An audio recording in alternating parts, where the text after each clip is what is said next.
Good morning to all. I am Dr. D. Sivakumar, Professor, Department of CSE, Amat University, Chennai. Here, I am going to take the topic data link layer services in computer networks. As you know that International Standard Organization have designed a model of YSI with 7 layers. What is the use of these 7 layers? It is dedicated 7 layers to use to transfer the data from system to system. That is what is called a system model. This system model is dedicated for the communication, interoperable communications in the network. So, in this topic, we are going to discuss data layer services and what are the various service layers is there. You know that there are 7 layers, starting with bottom to top, with the physical layer, data link layer, network layer, transport layer, session layer, presentation layer, and last is the application layer. So here we are going to discuss the data link layer services in computer network. As, as you know that data link layer is responsible for the transmission of data between two adjacent nodes of system to systems. What is the main functions of the link layer is there are two important functions that includes the data link control as well as multiple access control. So in this data link control, it is responsible for the reliable transmission of message. We know that what is reliable transmission of message.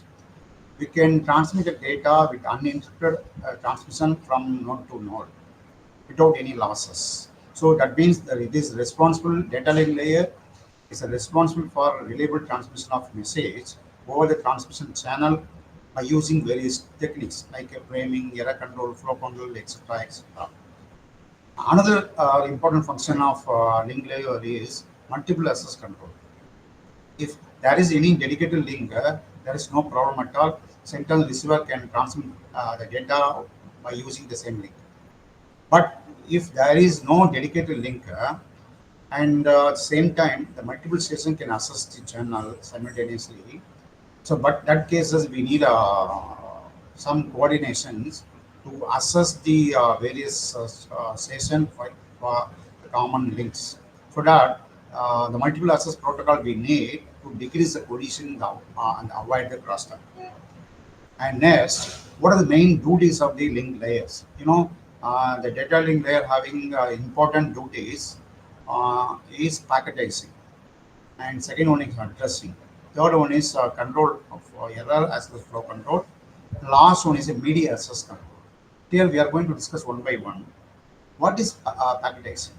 So the packetizing mean how uh, data can be collected from the top layer and divided into small packets and transmit to the lower layer. So normally the top layer, that is network layer, will dealing of data as a packets. Where in the data layer, the packets, the lengthy packets can be divided into small packets and deal to transmit to the lower layer. This is what framing. So the important services in link layer is framing. That means it can encapsulate it, datagram. A datagram is called as the payload into the frame and adding some headers and trailer to indicate where the packet is coming from, where the packets want to be delivered. So, and another thing is the channel, how it is going to be share the media with help of the channel assessment. That means the MAC addresses are used uh, to find the header, I mean to identify the source to destination along with IP number. And as I told you know that the link layer will provide a reliable delivery between adjacent node, so that it is used to check the error after transmitting data and before receiving by the receiver, so that on the data rate error rate will be very reduces. And another services of link layer is flow control, error detections, error correction, and half duplex, full duplex. Now, what is flow control? The flow control will use to control the flow of data from transmitter sides to receiving side, so that Any data cannot be lost. So we can transmit data without any losses, right? And the next one is error detections.